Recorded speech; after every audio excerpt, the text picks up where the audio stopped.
ഈ ലാബ് അസിസ്റ്റന്റിന് വേണ്ടി കമ്പനിയിൽ ജോലി ചെയ്തുകൊണ്ടിരുന്നപ്പോഴാണ് പഠിച്ചുകൊണ്ടിരുന്നത്. അപ്പം പക്ഷേ അവസാന നിമിഷം എനിക്ക് ഇച്ചിരി കാലിടറി, പിന്നെ ഒരു വാശിയായി, പിന്നെ ഒരു നല്ലൊരു ജോലി എഴുതി എടുക്കണമെന്നുള്ളത്. അങ്ങനെ യൂട്യൂബിൽ ഇങ്ങനെ സെർച്ച് ചെയ്ത് നോക്കിയപ്പോഴാണ് സഹകാരി കിട്ടിയത്.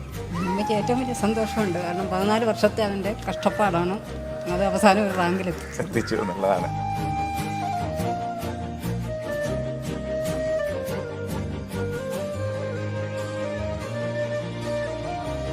ഈ ടെക്നിക്കൽ എക്സാംസ് എന്ന് പറഞ്ഞു കഴിഞ്ഞാൽ നമുക്ക് വളരെ കുറച്ച് സമയം കൊണ്ട് റാങ്ക് ലിസ്റ്റിലേക്ക് എത്താൻ പറ്റും.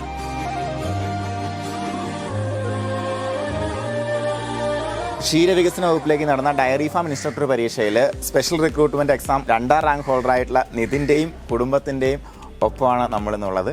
അപ്പോൾ നിതിൻ്റെ വളർച്ചയിലെ ഏറ്റവും വലിയ ബാക്ക് ബോണായിട്ട് എന്നുള്ള അമ്മ, അതുപോലെ വല്യച്ഛൻ എന്നിവരൊക്കെയാണ് നമ്മളോടൊപ്പം ഉള്ളത്. അപ്പോൾ എന്തായാലും മകൻ്റെ ഈ ഒരു അച്ചീവ്മെൻ്റ് എന്ന് പറയുമ്പോഴത്തേക്കും ലൈക്ക് ഒരു ബ്ലോക്കിൻ്റെ തലത്തിലുള്ള ക്ഷീരവികസനത്തിൻ്റെ ഒരു മുഴുവനുള്ളൊരു മേധാവിത്വത്തിലേക്കാണ് മകൻ ആദ്യമായിട്ട് എൻട്രി കേഡറിലേക്ക് കയറാൻ പോകുന്നത്. അപ്പോൾ ഇപ്പം മോൻ ജോലി പ്രവേശിച്ചല്ലേ അതിനെ?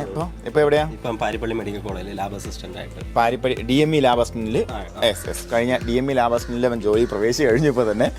അപ്പോൾ എന്നാലും ഏറ്റവും മെച്ചപ്പെട്ട, നമുക്ക് ഒരുപാട് പേര് സ്വപ്നം കാണുന്നൊരു എൻട്രി കേഡറാണ്. കാരണം നമുക്കൊരു LD ക്ലർക്ക് പോലെയൊന്നും അല്ല. നമുക്കൊരു നല്ല അത്യാവശ്യം പവർഫുള്ളായിട്ടുള്ള ഒരു പോസ്റ്റാണ് ഡയറി ഫാം ഇൻസ്ട്രക്ടർ എന്ന് പറയുമ്പോഴത്തേക്കും നമ്മുടെ ഈ ഒരു വകുപ്പിൽ. അപ്പോൾ അങ്ങനെ ആ ഒരു പോസ്റ്റിലേക്ക് മകൻ പോകുമ്പോഴത്തേക്കും എന്താണ് അമ്മയ്ക്ക് പറയാനുള്ളത്? അമ്മയ്ക്ക് ഏറ്റവും വലിയ സന്തോഷമുണ്ട്. കാരണം 14 വർഷത്തെ അവൻ്റെ കഷ്ടപ്പാടാണ് അത് അവസാനം ഒരു റാങ്കിൽ എത്തിച്ചു എന്നുള്ളതാണ്. അമ്മയുടെ ആ ഒരു സപ്പോർട്ട് തീർത്തുണ്ടായിട്ടുണ്ട്. ഓക്കെ, വളരെ സന്തോഷമാണ് ഇങ്ങനെ നമുക്കിപ്പോൾ നിൽക്കാൻ പറ്റുന്നതിൽ, പ്രത്യേകിച്ച് കുടുംബത്തിനോടൊപ്പം നിൽക്കാൻ പറ്റുന്നതിലൊക്കെ വളരെ വലിയ സന്തോഷമാണ്. അപ്പോൾ ഈ ഒരു പ്രിപ്പറേഷൻ ശരിക്കും പറഞ്ഞാൽ നിതിൻ സഹകാരിയിലേക്ക് എത്തിപ്പെടുന്നത് എങ്ങനെയാണ്? ഞാൻ യൂട്യൂബിൽ ക്ലാസ്സൊക്കെ നോക്കി അങ്ങനെ എടുത്തു. ആദ്യം ഞാൻ ഈ ലാബ് അസിസ്റ്റൻറ്റിന് വേണ്ടി പഠിച്ചുകൊണ്ടിരുന്നു. അത് ഇവിടെ കമ്പനിയിൽ ജോലി ചെയ്തുകൊണ്ടിരുന്നപ്പോഴാണ് പഠിച്ചുകൊണ്ടിരുന്നത്. അപ്പം പഠിച്ചു, അത് കിട്ടുമെന്ന് ഉറപ്പിച്ച് ആണ് പഠിച്ചത്. പക്ഷേ അവസാന നിമിഷം എനിക്ക് ഇച്ചിരി കാലിടറി. അപ്പം പിന്നെ ഒരു വാശിയായി, പിന്നെ ഒരു നല്ലൊരു ജോലി എഴുതി എടുക്കണമെന്നുള്ളത്. അങ്ങനെ യൂട്യൂബിൽ ഇങ്ങനെ സെർച്ച് ചെയ്ത് നോക്കിയപ്പോഴാണ് സഹകാരി കിട്ടിയത്. അപ്പം നല്ല ക്ലാസ്സായിരുന്നു. കുറേയൊക്കെ ഞാൻ ആദ്യം നോക്കിയപ്പോൾ നല്ലൊരു ക്ലാസ്സാണെന്ന് എനിക്ക് മനസ്സിലായതോടുകൂടി ഞാൻ സഹകാരിയിലേക്ക് ജോയിൻ ചെയ്യുകയായിരുന്നു. എപ്പോഴും നമ്മൾ മത്സര പരീക്ഷകൾക്ക് വേണ്ടി പ്രിപ്പയർ ചെയ്യുന്ന സമയത്ത് നമുക്ക് എപ്പോഴും എല്ലാവരും പഠിക്കുന്നതിനോടൊപ്പം പലപ്പോഴും നമ്മൾ കൃത്യമായിട്ട് ചെയ്യേണ്ട കാര്യമാണ് റിവിഷൻ. അതിനോടൊപ്പം വളരെ പ്രാധാന്യമുള്ള കാര്യമാണ് പ്രാക്ടീസ്. അപ്പോൾ ഈ പ്രാക്ടീസിന് നമ്മൾ കൊടുത്ത പ്രാധാന്യം, അതായത് നമുക്കിപ്പോൾ ഓരോ ക്ലാസ്സുമായി ബന്ധപ്പെട്ട് നടത്തിയിരുന്ന എക്സാംസ് റിപ്പീറ്റ് ചെയ്ത് എഴുതുന്നതിലൂടെ എന്തെങ്കിലും വ്യത്യാസം, എന്താണ് നമ്മുടെ പെർഫോമൻസിൽ വ്യത്യാസം? എസ്പെഷ്യലി നമുക്ക് ആ ലാബസിൻ്റെ എക്സാമിനേഷൻ എനിക്ക് തോന്നുന്നു ഇതിന് ഒറ്റയ്ക്ക് പ്രിപ്പയർ ചെയ്ത വ്യക്തിയാണ് അല്ലേ? അപ്പോൾ എന്തായിരുന്നു ആ മെയിൻ കീ ഡിഫറൻസ് നമുക്കിവിടെ? എനിക്ക് പഠിച്ചതിനകത്തൊരു പ്രശ്നം പറ്റിപ്പോയതാണ്. അതല്ല PSCയുടെ ആ ഒരു പഠിച്ച്, പക്ഷേ എഴുതിയെടുക്കണം എന്നുള്ള രീതിയിൽ തന്നെ പഠിച്ചു. അവസാനം പക്ഷേ ക്വസ്റ്റ്യൻ വന്നപ്പോൾ ഞാൻ പഠിച്ച രീതിയിലൊന്നും ആയിരുന്നില്ല എന്ന് എനിക്ക് പാറ്റേൺ വ്യത്യാസം മനസ്സിലായി. പിന്നെയാണ് നമ്മൾ ആ പാറ്റേണിലോട്ട് എത്തിയപ്പോഴും പിന്നെയും ക്വസ്റ്റ്യൻ വർക്കൗട്ട് വേണം എന്ന് എനിക്ക് മനസ്സിലായി. അങ്ങനെ ഈ സഹകാരിയിലെത്തുകയും സഹകാരിയിൽ ഇങ്ങനെ റിപ്പീറ്റായിട്ട് പരീക്ഷകൾ നടത്തി ഇങ്ങനെ ക്വസ്റ്റ്യൻസ് ഒരുപാട് കിട്ടിയതുകൊണ്ട് എനിക്കതൊരു നല്ല സഹായമായിരുന്നു.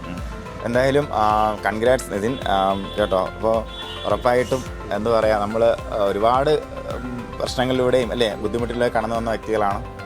അപ്പോൾ നമ്മുടെ ഡിപ്പാർട്ട്മെൻറ്റിലേക്ക് വരുമ്പോഴത്തേക്കും നമ്മളിനി സെർവ് ചെയ്യാൻ പോകുന്നത് ഒരുപാട് സാധാരണക്കാരായിട്ടുള്ള കർഷകരെയാണ്. അപ്പോൾ ഉറപ്പായിട്ടും ഈ ഒരു കഷ്ടപ്പാടിൻ്റെ ഫലം അവർക്ക് പ്രയോജനമാകട്ടെ. ഡയറി ഫാം നമ്മുടെ ഡയറി വകുപ്പിൽ ഒരു മുതൽക്കൂട്ടായിട്ട് മാറട്ടെ എന്നൊക്കെയുള്ള എല്ലാ ആശംസകളും ഇതിന്. അവസാനമായിട്ട് നമുക്ക് ഇതുപോലെ ടെക്നിക്കൽ എക്സാമിനേഷനുകൾ, എസ്പെഷ്യലി നമുക്ക് +2 സയൻസ് ബേസ്ഡ് ആയിട്ടുള്ള പരീക്ഷകളിലൊക്കെ ഇനി പഠിക്കാൻ വരുന്ന ഉദ്യോഗാർത്ഥികളുണ്ടാവും. അപ്പോൾ അത് നിതിൻ അതിൻ്റെ ഒരു ട്രിക്ക് മനസ്സിലായിട്ടാണ് അന്ന് ലാബിലേക്ക് പോയതല്ലേ?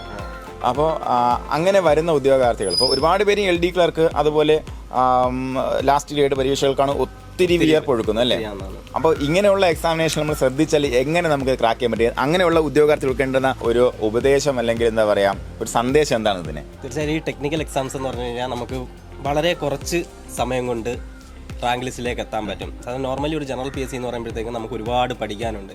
അപ്പോൾ അതുപോലെ തന്നെ ക്വസ്റ്റ്യൻസ് എവിടെ നിന്ന് വരുമെന്ന് എങ്ങനെ വരുമെന്നൊന്നും നമുക്കൊരു പ്രതീക്ഷയും ഇല്ല. പക്ഷേ അതേസമയം ടെക്നിക്കൽ എക്സാംസ് എന്ന് പറയുമ്പോഴത്തേക്ക് നമുക്ക് കിട്ടുന്ന ആ സിലബസിനകത്ത് മിക്കവാറും NCERT ടെക്സ്റ്റ് തന്നെ ആയിരിക്കും. ആ NCERT ടെക്സ്റ്റിൽ ഫ്രം ബിഗിനിങ് ടു എൻഡ് നമ്മൾ പഠിച്ചു കഴിഞ്ഞാൽ കൃത്യമായി അതിനകത്തുനിന്ന് മാത്രമേ ചോദ്യം വരത്തുള്ളൂ. അതിനകത്ത് ക്വസ്റ്റ്യൻസ് തന്നെ ആയിരിക്കും ചിലപ്പോൾ കയറി വരുന്നത്. അതുകൊണ്ട് തന്നെ തീർച്ചയായും ഒരു 3 മാസം അല്ലെങ്കിൽ 4 മാസം 5, 6 ആ മാസത്തിനുള്ളിൽ തന്നെ നമുക്ക് പെട്ടെന്ന് തന്നെ റാങ്ക് ലിസ്റ്റിലെത്താൻ പറ്റും എന്നതാണ് ടെക്നിക്കൽ എക്സാംസിൻ്റെ ഏറ്റവും വലിയൊരു പ്രത്യേകത. അപ്പോൾ നിങ്ങൾ എല്ലാവരും ഇതുപോലെ ടെക്നിക്കൽ എക്സാംസിന് നോക്കുന്ന ആൾക്കാർ അത് ഇങ്ങനെയുള്ള അവസരങ്ങൾ വരുമ്പോൾ ഒരു കാരണവശാലും വിട്ടുകളയരുത്. അപ്പോൾ എല്ലാവർക്കും ഇനി വരാൻ പോകുന്ന ഉദ്യോഗാർത്ഥികൾക്കെല്ലാം വിജയാശംസകൾ നേരുകയാണ്. ഒപ്പം ഇതിൻ്റെയും കുടുംബത്തിനോടൊപ്പം താങ്ക് യു.